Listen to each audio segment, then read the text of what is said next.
So the Houston Astros just won the World Series, and I must say, as a petty rival, especially of the Seattle Mariners, congratulations.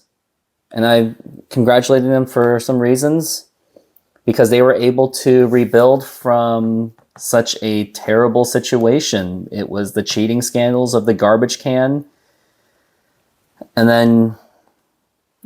and also Dusty Baker finally winning a World Series, which he deserves a lot of credit for, because he came into a situation where we all thought that Houston was going to just crumble and fall apart.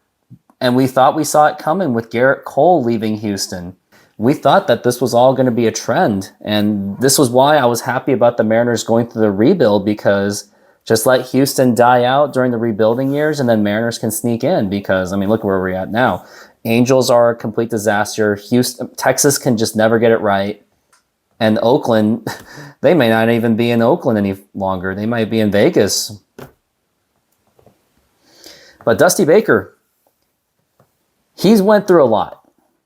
It all started back in 1993 when he became the manager of the Giants and took the Giants to over 100 wins and still missed the playoffs. And this was before the wild card was even a thing. Then 2002, lost in the World Series as the manager of the Giants against the Angels. Game 6, 5-0 lead, 3-2 series lead, and lost. Lost the game, lost the series. Then you had 2003 with the Cubs trying to reverse that silly Billy Goat curse. Had a 3-2 series lead, 3-0 lead. Lost game 6 thanks to Alex Gonzalez's error and Dusty Baker's just not good pitching management, because he did let Mark Pryor leave so long. Now, maybe it was just because he was just pitching lights out, that he just trusted him. But it seemed like he was getting gassed at that point. But it's gone both ways, where Dusty Baker has gone one or the other, where he pulled his starter too early, or he left the starter on too long, and which is really a big-time crapshoot. It's really hard to manage that, because you just don't know what's coming. And there's been a lot of instances where that's happened. But other than that, I'm really happy for the man Dusty Baker. I mean, as much as anyone doesn't like Houston, how can you not like a guy named Dusty Baker? I mean, I was watching him that post-game, the World Series interview, and here it is. Hey, let me ask you a question. Yeah. At the gate, what's next? What's next? I said if I win one, I want to win two. That's what I'm talking about. I mean, how can you not like that guy? He's got a great personality. He's a great dad. He raised his kid, Darren Baker, to at least get drafted into baseball. And if you're wondering who Darren Baker was, he was that little kid. He was the little bat boy for the San Francisco Giants back in the 2002 World Series. And he had an instant where he nearly got ran over by David Bell in kind of a way. And fortunately, JT Snow pulled him out of the playing area, because it was still in play. And had JT Snow not pulled Darren Baker into safety, there is a chance he would have gotten hurt, maybe killed. Now, maybe killed is an extreme, but he was a little kid, and anything could have happened and gone wrong had JT Snow not been there for him. But yeah, here's that clip. The 2-1. Ripped. Deep right field. Salmon back. At the wall. It's off the wall. 2 runs are going to score. Lofton digs for third. He's held there, and it's a 6-run Giants lead.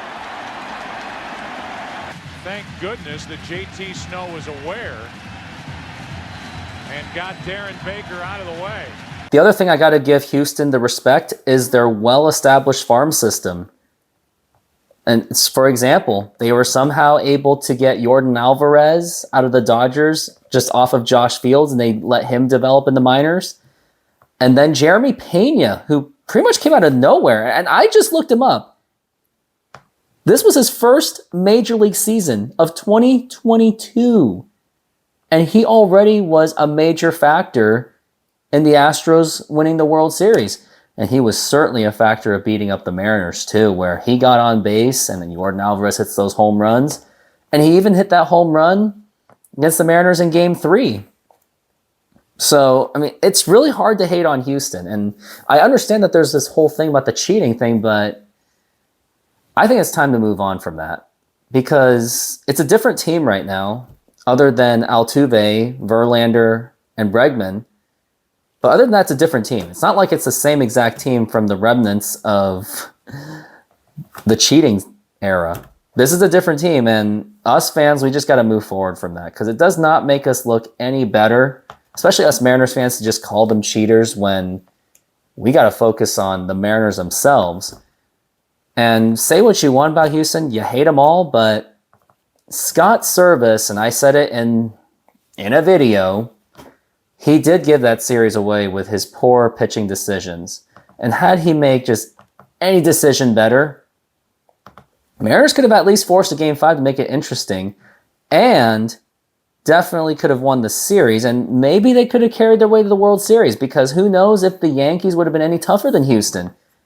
And Phillies, they could have been a beatable team too. So, if anything, Scott Servais kind of threw it away. He threw away a potential ring. Now, although the team was injured, you could still scheme your way out of it, which he didn't really do at all. And I really hope he does learn from that, where he will make better decisions with his pitchers, because I have criticized him for years for it. He even had the same problems before the team even rebuilt, back in the Cano and Cruz years. It doesn't seem like he has learned from it. Because I remember back in 2016, he just kept pitching Steve Cishek when he just wasn't that good. And he just kept on going.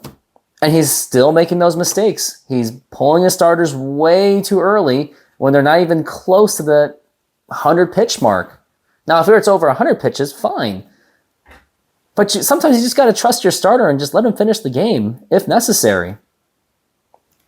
And I will even say that he didn't do a great job managing his pitchers in Game 3. Although the bullpen was very lights out, he just kept shuffling them and just couldn't pick one to trust.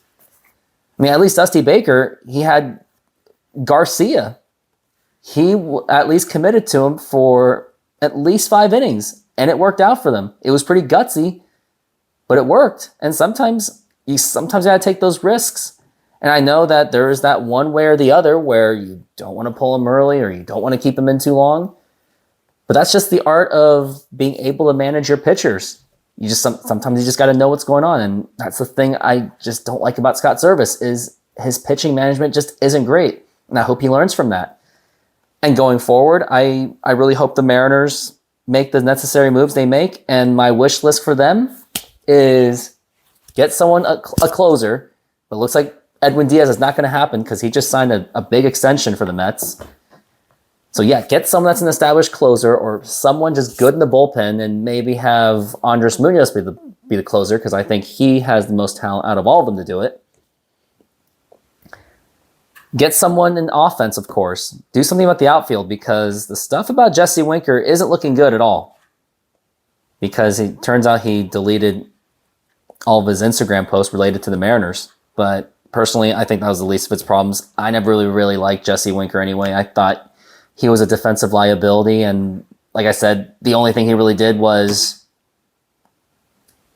he perpetuated a fight, arguably perpetuated by the Angels, and he got a box of pizza from a Mariners fan.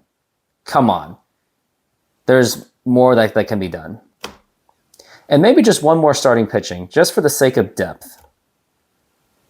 And I think if the Mariners do cover those, and if Scott Servais learns his lesson on how to better manage his team, Mariners should have a chance to win a World Series.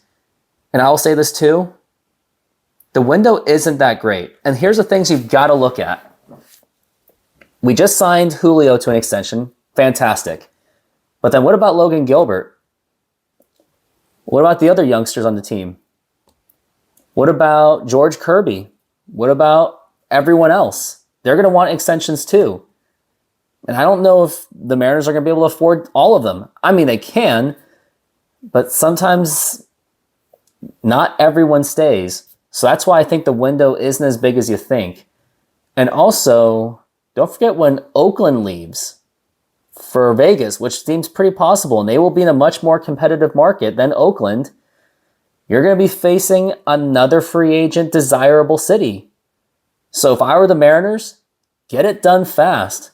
Win that World Series as soon as possible before all those other factors kick in. And who knows, maybe I'll make a separate video about that going forward because it is the offseason. We've got a lot to talk about, lots to catch up on. So we'll see how it goes. And hopefully the Mariners will get it right this time.